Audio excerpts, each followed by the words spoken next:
Los mandamientos de la ley de Dios son indicaciones que Dios mismo ha querido darnos para facilitarnos el camino que nos conduce a la salvación de nuestras almas. Es importante no entender los mandamientos como meras restricciones en forma negativa, como una lista de prohibiciones, porque tienen un sentido mucho más positivo. Los mandamientos son señales que nos marcan el rumbo, que nos dicen por dónde hay que recorrer el camino que nos lleva a nuestra plenitud, a la salvación de nuestras almas y en definitiva a nuestra felicidad. Por tanto, no hay que perder de vista este enfoque positivo de los mandamientos para encontrar siempre su significado. En esta primera sesión sobre los mandamientos trataré del primer y el segundo mandamientos de la ley de Dios. En el Deuteronomio del Antiguo Testamento se dicen estas palabras tan conocidas: amarás al Señor tu Dios con todo tu corazón, con toda tu alma y con todas tus fuerzas. Palabras que corresponden al primer mandamiento. Estas palabras llaman al hombre, como dice el Catecismo de la Iglesia Católica, para que crea en Dios, espere en Él y lo ame sobre todas las cosas. Ahí están las tres virtudes teologales: la fe, la esperanza y la caridad. Creer, esperar y amar. Solemos expresar el primer mandamiento de manera sintética, diciendo simplemente: amarás a Dios sobre todas las cosas. Y el Catecismo señala que el primero de los preceptos abarca la fe, la esperanza y la caridad. No solo la fe, sino también la caridad y la esperanza, o no solo la caridad, que es el amor, sino también la fe y la esperanza. ¿Por qué? Porque la caridad nos capacita para amar al modo divino. Y para amar a Dios necesitamos conocerlo con la luz de la fe. Y además reconocerlo como el bien total al que aspiramos por la esperanza. Aquí están pues las tres virtudes teologales vinculadas al primer mandamiento.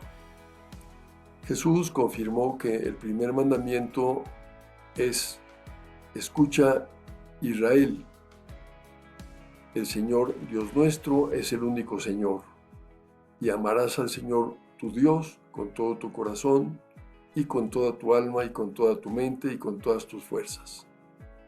Recoge pues la enseñanza del Deuteronomio y nos la comunica como una verdad que hemos de tener en cuenta, ratificada por Jesús mismo. Este mandamiento es el primero, no solo en el orden del decálogo, sino en importancia existencial. Es el punto de partida para una vida cristiana. Es el único fundamento posible para configurar una vida humana lograda. Es decir, que solo amando a Dios de manera plena tenemos un fundamento, una base para orientar nuestra vida hacia la plenitud, para tener una vida lograda. ¿Qué sentido tiene este primer mandamiento? Pues entendamos que nuestra libertad nos permite proponernos fines muy diversos en la vida y movernos mediante decisiones que vamos tomando hacia ellos. Cada vez que nos proponemos algo, estamos marcando ahí un fin que queremos alcanzar. Muchos de esos fines los buscamos como medios para alcanzar otros fines. Por ejemplo, el que decide estudiar una carrera universitaria para luego obtener unos recursos que le permitan formar una familia. Pues en ese caso, el fin de llevar a cabo una carrera universitaria es a su vez medio para otro fin, el fin que se viene después, el fin de obtener un trabajo profesional y obtener unos recursos, etc. Siempre en la cadena de los fines hay uno, que es el fin último, que no se quiere ya para otro fin, sino por sí mismo. Y es muy importante determinar en la propia vida cuál es ese fin último que buscamos, porque de él van a depender los demás fines o los demás medios en relación con el fin que nos propongamos en la vida. El fin último es lo que la persona considera su bien máximo, al que subordina, por tanto, todos los fines intermedios. El fin último determina el orden del amor en la vida. Si alguien se propone un fin último equivocado, que no es capaz de colmar su vida, como ocurre tantas veces, la fama, las riquezas, el poder, el placer, etc., quien pone en uno de estos fines su fin último, pues entonces todas sus decisiones sobre los fines intermedios van a estar condicionadas por ese desorden en el amor. Todo va a ir orientado a la fama, a las riquezas, al poder, como si fueran el fin último. El Vaticano II, en la Gaudium et Spes, dice estas palabras iluminadoras. El hombre ha sido creado por Dios y para Dios. Su origen está en Dios y su finalidad es Dios, para Dios. Dios no cesa de atraer al hombre hacia sí. Y solo en Dios encontrará el hombre la verdad y la dicha que no cesa de buscar. ¿Por qué? Pues porque hemos sido creados para Dios.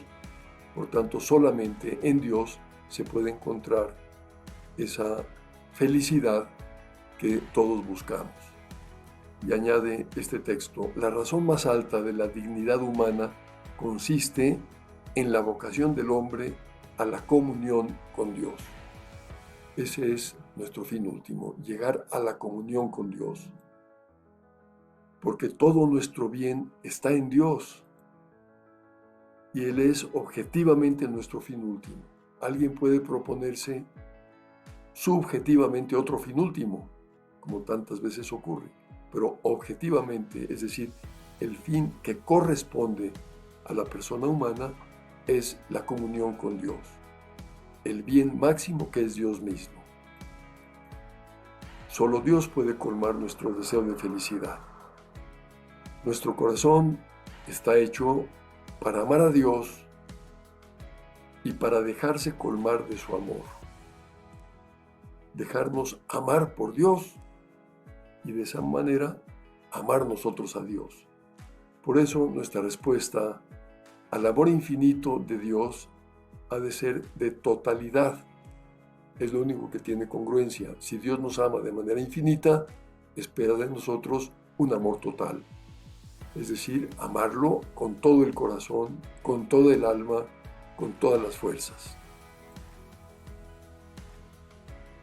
El amor a Dios, ¿en qué consiste? Pues el amor a Dios comporta elegirlo como fin último. Una idea bastante clara, evidente. Si yo amo a Dios como debo amarlo, pues entonces lo elegiré como fin último y procuraré hacer todo por amor a Él y para su gloria. Dice San Pablo a los Corintios: tanto si comen como si beben o hacen cualquier otra cosa, háganlo todo para gloria de Dios. Esto significa amar a Dios, que todo lo que hagamos, todas nuestras actividades, nuestros planes, nuestras intenciones, nuestros proyectos, los realicemos para la gloria de Dios. Las cosas más importantes, pero también las cosas pequeñas de cada día. Eso significa que todo esté orientado al fin último, que es Dios mismo. Ningún amor merece estar por encima del amor a Dios. Jesús lo dijo muy claramente: quien ama a su padre o a su madre más que a mí, no es digno de mí. Y quien ama a su hijo o a su hija más que a mí, no es digno de mí. Es decir, que nadie debería amar a nadie por encima de Jesús, de Dios mismo. El amor a Dios también comporta cumplir su voluntad con obras, es decir, hacer lo que Él nos diga, porque el amor no es solamente intención, es realización de las intenciones. Por tanto, es cumplir esa voluntad de Dios con las obras. Y así lo dice Jesús. Todo el que me dice, no todo el que me dice Señor, Señor entrará en el reino de los cielos, sino el que hace la voluntad de mi Padre que está en los cielos. Es decir, que no basta con la intención, sino que hay que llevar a cabo la acción correspondiente para cumplir con la voluntad de Dios. Jesús en la oración del huerto dice aquellas palabras tan reveladoras: no se haga mi voluntad sino la tuya. ¿Y cuál es la voluntad de Dios para nosotros? Es que seamos santos, que lleguemos al amor definitivo de Dios nuestro Señor. También que sigamos a Cristo, que es el camino para ser santos, y que vivamos sus mandamientos. San José María decía: ¿quieres de verdad ser santo? Cumple el pequeño deber de cada momento, haz lo que debes y está en lo que haces. Y esto hecho con la intención de agradar a Dios, para darle a Él toda la gloria. También comporta el amor a Dios vivir queriendo corresponder a su amor. Lo dice Juan en la primera de sus epístolas: en esto consiste el amor, no en que nosotros hayamos amado a Dios, sino en que Él nos amó. Dios nos amó primero, por eso lo podemos amar, y envió a su Hijo como víctima de propiciación por nuestros pecados. Por tanto, Él nos ha amado primero y espera de nuestra parte una respuesta también de amor. Me amó, dice San Pablo, y se entregó por mí.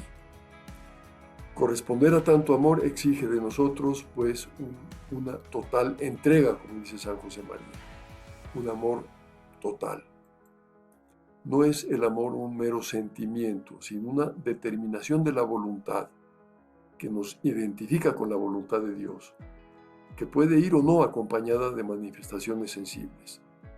Si Dios nos ofrece un sentimiento que refuerce ese amor de la voluntad, hemos de agradecerlo muchísimo, porque esto es muy importante, y también fomentarlo en nuestro corazón. Pero si hay sequedad, por ejemplo, en nuestra vida, Dios quiere que sigamos adelante amándolo con nuestra voluntad.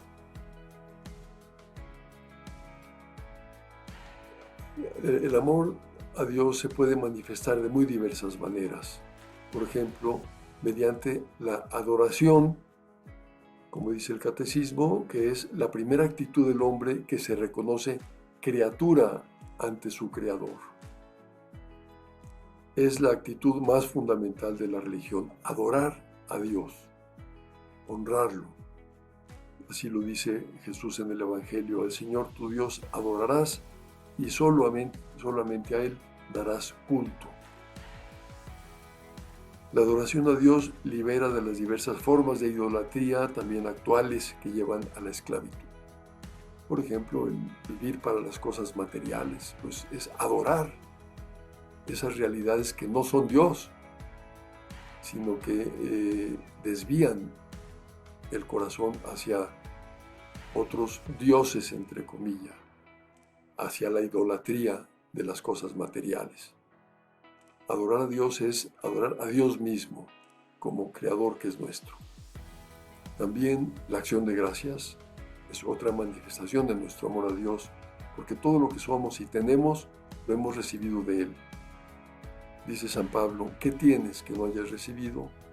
Y si lo recibiste, ¿por qué te glorías como si no lo hubieras recibido?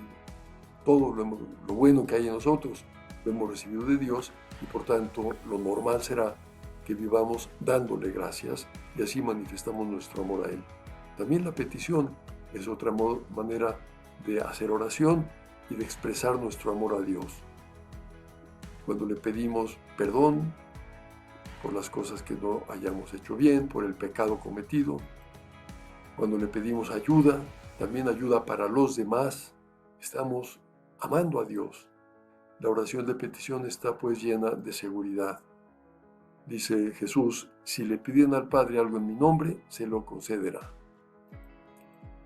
También el sacrificio es una manifestación de amor a Dios, que es ese ofrecimiento a Dios de un bien como expresión de obediencia. Negarnos a un gusto, por ejemplo, y ofrecerle ese sacrificio a Dios, pues es obedecer a Dios que nos pide que nos venzamos para orientar nuestra vida hacia Él. Cristo nos redimió por el sacrificio de la cruz, que manifiesta su perfecta obediencia al Padre hasta la muerte. Y nosotros imitamos a Cristo mediante los sacrificios que podamos hacer en nuestra vida. También el culto de latría es culto de adoración, es una manifestación de ese amor a Dios. Y el culto por excelencia es la Santa Misa, en la que Cristo mismo ofrece al Padre por el Espíritu Santo la perfecta adoración, la perfecta acción de gracias, la perfecta petición de perdón por los pecados y la petición o súplica de su gracia. Pues nosotros hemos recibido la capacidad de ofrecernos, especialmente en la celebración eucarística, ofrecernos a Dios, dejando que Jesús asuma nuestros sacrificios y los presente al Padre. Es decir, en la misa podemos unirnos al sacrificio de Cristo para que con Él nos ofrezcamos al Padre. La dignidad del culto también es otra manera de manifestar el amor a Dios, observando las prescripciones de la Iglesia, la urbanidad de la piedad, el cuidado y limpieza de los objetos destinados al culto divino. Decía San José María, aquella mujer que en casa de Simón el leproso en Betania unge con rico perfume la cabeza del Maestro, nos recuerda el deber de ser espléndidos en el culto de Dios. Todo el lujo, concluye, la majestad y la belleza me parecen poco. ¿Por qué? Porque todo eso es para Dios, que se lo merece todo. Pasamos ahora a las otras dos virtudes teologales, la fe y la esperanza en Dios. Son, con la caridad, las virtudes teologales, es decir, virtudes que se dirigen a Dios. La mayor de ellas es la caridad, que da forma y vida sobrenatural a la fe y a la esperanza, de modo semejante a como el alma da vida al cuerpo. El alma vitaliza al cuerpo, pues la caridad da vida a la esperanza y a la fe. Pero la caridad a su vez presupone la fe, porque solo se puede amar lo que se conoce, solamente podemos amar a Dios si lo conocemos, y lo conocemos mediante la fe. Y la esperanza, porque solo puede amar a Dios quien pone su deseo de felicidad en la unión con Él. La fe es un don de Dios, es luz en la inteligencia que nos permite conocer la verdad que Dios ha revelado y asentir a ella, hacerla nuestra. Implica creer lo que Dios ha revelado, pero también creer en Dios, es decir, confiar en Él. No hay ni puede haber oposición entre fe y razón. La razón guiada por la luz de la fe es imprescindible para asimilar la fe y para profundizar en ella. Son como las dos alas de un pájaro, la razón y la fe necesarias para levantar el vuelo, como señaló San Juan Pablo II en la encíclica Fides et Ratio. La formación doctrinal es importante para alcanzar una fe firme, para que esa fe esté sustentada por un razonamiento bien llevado a cabo gracias a la formación doctrinal que se recibe. Y por otro lado, la vida de fe es una vida apoyada en la fe, coherente con ella, es decir, la fe con obras, vivir de acuerdo a lo que se cree. La esperanza lleva a desear la unión con Dios. en la que consiste nuestra felicidad, según hemos venido señalando. Sin desalentarnos, sino confiando en que Él nos da los medios para alcanzarla. Aquí está esta virtud tan bonita y tan importante en la vida, que nos orienta a la unión final y definitiva con Dios nuestro Señor, pero nos da también la fuerza para no desalentarnos en el camino, sino confiar en los medios que Dios nos ofrece para llegar a la meta. Los cristianos debemos de estar, como dice San Pablo, alegres en la esperanza, porque nos aguarda la felicidad del cielo. Esa felicidad va a consistir en la visión de Dios cara a cara, es decir, en la visión beatífica, algo que se tendrá gracias a que Dios elevará nuestra propia visión al nivel sobrenatural para que lo podamos ver cara a cara. No deja de ser un gran misterio, pero que nos hace intuir lo que significa ver a Dios cara a cara y a partir de esa visión llenar nuestro corazón del amor de Dios de manera absoluta y plena. La vida cristiana es un camino de felicidad. Dios nos ha creado para la felicidad, por la certeza que nos da la esperanza.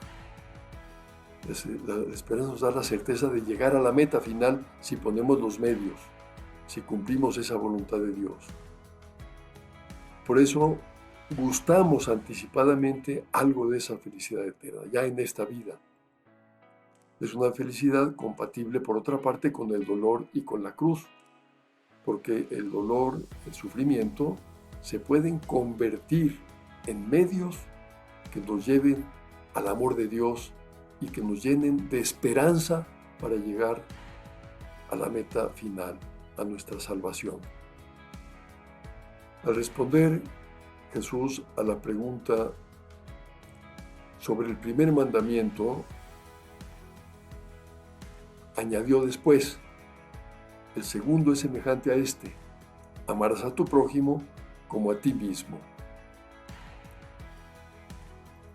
No se refiere a que sea el segundo mandamiento en el Decálogo, sino que se refiere a que es segundo en cuanto que es inseparable del primero.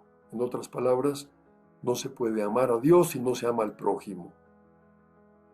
Jesús pues lo describe como semejante al primero, por su proximidad, por su importancia, es semejante a la importancia del primero, al amor de Dios.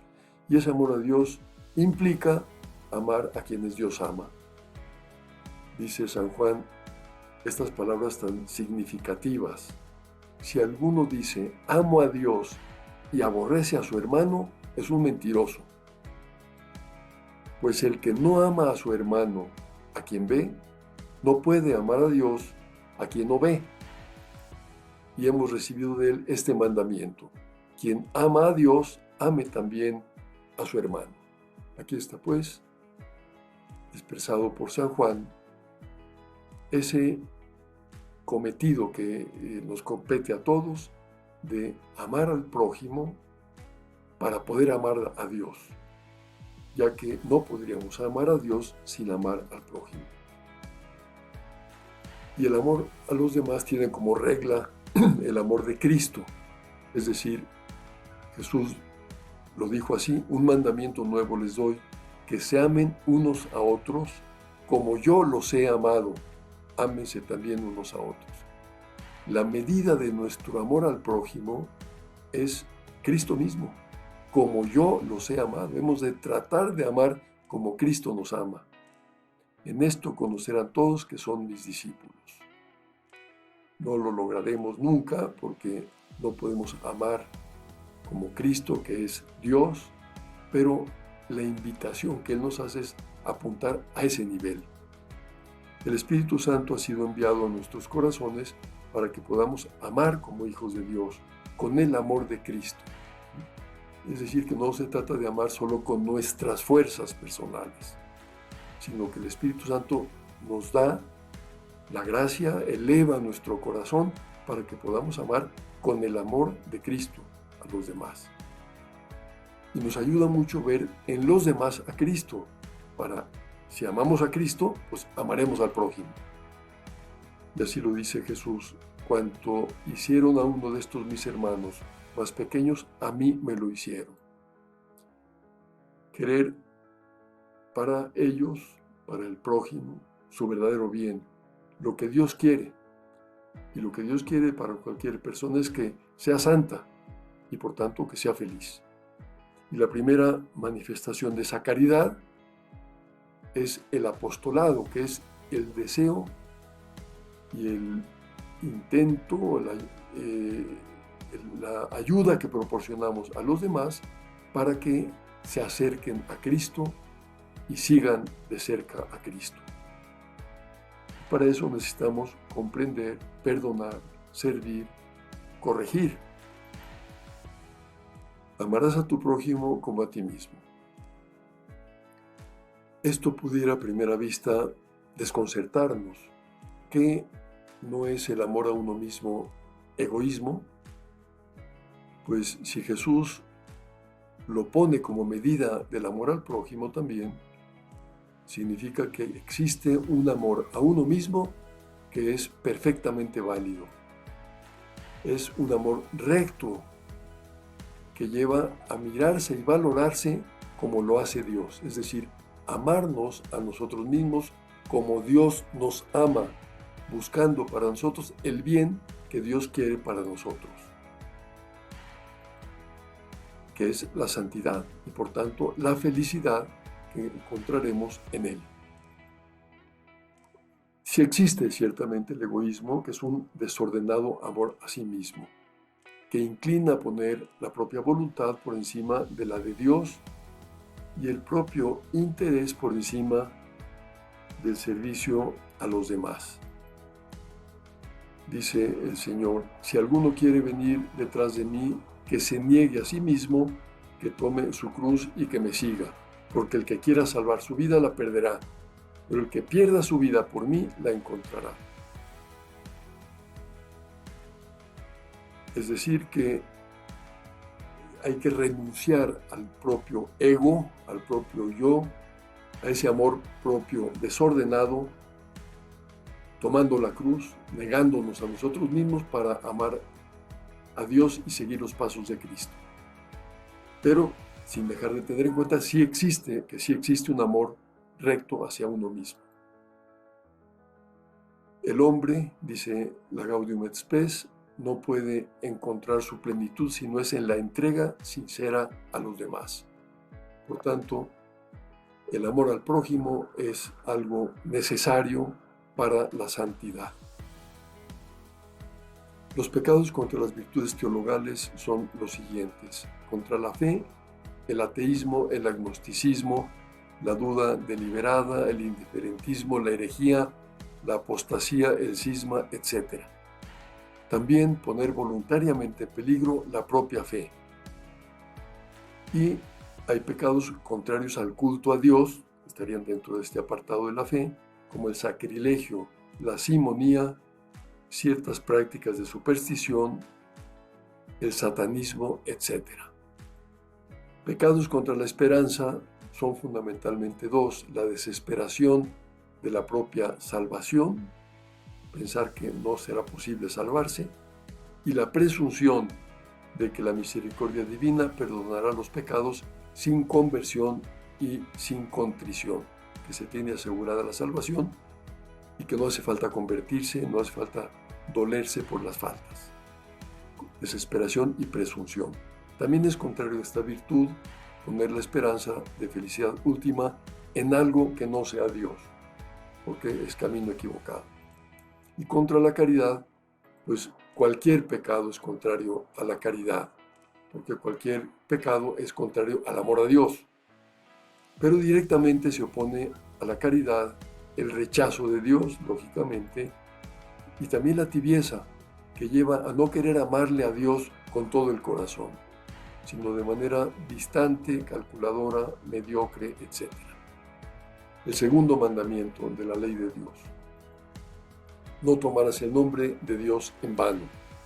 Este mandamiento manda honrar y respetar el nombre de Dios. El catecismo de la Iglesia nos dice que no se ha de pronunciar ese nombre de Dios, sino para bendecirlo, alabarlo y glorificarlo. En el Antiguo Testamento se reveló progresivamente y bajo diversos nombres a su pueblo de Dios, a su pueblo, el nombre. Y el principal es este, cuando Dios dijo a Moisés: yo soy el que soy, este es mi nombre para siempre. Hay en esta expresión un contenido riquísimo. Yo soy el que soy. Significa que Dios es el ser por esencia, el único ser con mayúscula, el ser del que procede todo y al que todo se orienta, origen y fin de todas las cosas. Por respeto a la santidad de Dios, el pueblo de Israel no se atrevía a pronunciar su nombre. Lo sustituía por el título Señor, que en hebreo se dice Adonai y en griego Kyrios. Otros nombres de Dios que aparecen en el Antiguo Testamento son Elohim, que es el plural majestático de plenitud o grandeza. El Shaddai, que significa poderoso, omnipotente. Jesucristo nos enseña a llamar a Dios Padre, cosa que no ocurre en el Antiguo Testamento. Abba, que es el modo familiar de decir Padre en hebreo. Dios es Padre de Jesucristo, pero también es Padre nuestro, aunque no del mismo modo, porque Jesús es el Hijo unigénito, el Hijo que es también Dios. Nosotros, en cambio, participamos de esa filiación divina. Somos verdaderamente hijos, hermanos de Jesucristo, realmente hijos. Él nos ha asumido como hijos de Dios. Decía San José María: Dios es un Padre lleno de ternura, de infinito amor. Llámale Padre muchas veces al día y dile a solas y en tu corazón que le quieres, que le adoras, que sientes el orgullo y la fuerza de ser hijo suyo. Una recomendación, un consejo que enriquece mucho la propia vida interior, saberse relacionar como hijo ante Dios Padre. El respeto al nombre de Dios reclama también respeto al nombre de la Santísima Virgen, como es lógico, de los santos y también de las realidades santas en las que Dios está presente, como es y ante todo la Santísima Eucaristía. El segundo mandamiento prohíbe todo uso inconveniente del nombre de Dios.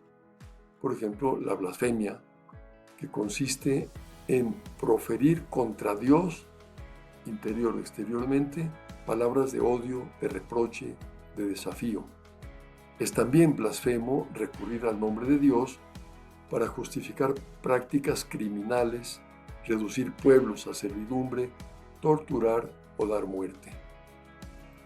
La blasfemia, concluye el Catecismo de la Iglesia, es de suyo un pecado grave. También prohíbe el segundo mandamiento jurar en falso. Jurar significa poner a Dios por testigo de lo que se afirma. Por ejemplo, para dar garantía a una promesa o a un testimonio. Es lícito el juramento cuando es necesario y se hace con verdad y con justicia. Por ejemplo, en un juicio o al asumir un cargo. Por lo demás, el Señor enseña a no jurar, sea vuestro lenguaje sí, sí, no, no. Es decir, hay que decir la verdad sin necesidad de jurar. El nombre del cristiano se dice en la Gaudium et Spes del Concilio Vaticano II que el hombre es la única criatura en la tierra a la que Dios ha amado por sí misma, pues porque es la única criatura creada a imagen y semejanza de Dios. Cristiano significa seguidor de Cristo. Es nombre propio de todo bautizado. Fue en Antioquía, cuentan los Hechos de los Apóstoles, donde los discípulos, los que se iban convirtiendo a ser evangelizados, recibieron por primera vez el nombre de cristianos. Dios llama a cada uno por su nombre, nos ha llamado a cada uno por nuestro nombre, a cada uno personalmente, y de cada uno espera una respuesta de amor. Amarás al Señor, como lo hemos venido comentando desde el inicio de esta sesión, tu Dios con todo tu corazón y con toda tu alma y con toda tu mente y con todas tus fuerzas. Pues las conclusiones de esta clase son las siguientes. El primer mandamiento: amarás al Señor tu Dios con todo tu corazón, con toda tu alma y con toda tu mente y con todas tus fuerzas. Expresa el amor a Dios, que comporta elegirlo como fin último y cumplir su voluntad. Son manifestaciones de amor a Dios, la adoración, la acción de gracias, la petición, el sacrificio, etc. Las virtudes teologales son la fe, la esperanza y la caridad. La mayor de ellas es la caridad, pero presupone a las otras dos. La fe implica creer a Dios y confiar en Él. La esperanza lleva a desear la unión con Dios, en la que consiste nuestra felicidad. Y el amor al prójimo es inseparable del amor a Dios. El amor a sí mismo, recto, lleva a mirarse y valorarse como Dios lo hace. El segundo mandamiento: no tomarás el nombre de Dios en vano, manda honrar y respetar el nombre de Dios y prohíbe jurar en falso. Y finalmente, el nombre propio de Dios es Yo soy el que soy. Jesucristo nos enseña llamar a Dios Padre, Abba. Como bibliografía, se puede acudir a la página del opusdei.org.mx, donde está el libro Síntesis de la Fe Católica, y el número 28, a cargo de Javier López y Jorge Miras, trata del tema que hemos comentado en esta sesión. Pues termino subrayando la importancia tan grande que tienen los mandamientos en nuestra vida y lo mismo las virtudes teologales. Los mandamientos son esos signos, esas señales que nos facilitan el camino que nos conduce a la meta de nuestra salvación. Y en ese camino está en primerísimo lugar el primer mandamiento: el amar a Dios sobre todas las cosas, con todas nuestras fuerzas, como lo hemos venido subrayando. Y también, para que ese primer mandamiento lo podamos vivir en plenitud, necesitamos de las tres virtudes teologales: la fe, la esperanza y la caridad. El segundo mandamiento, no tomar el nombre de Dios en vano, nos invita a respetar el nombre de Dios, a no jurar en falso en ningún momento, salvo cuando se justifique ese juramento por las razones que hemos señalado. Muchas gracias.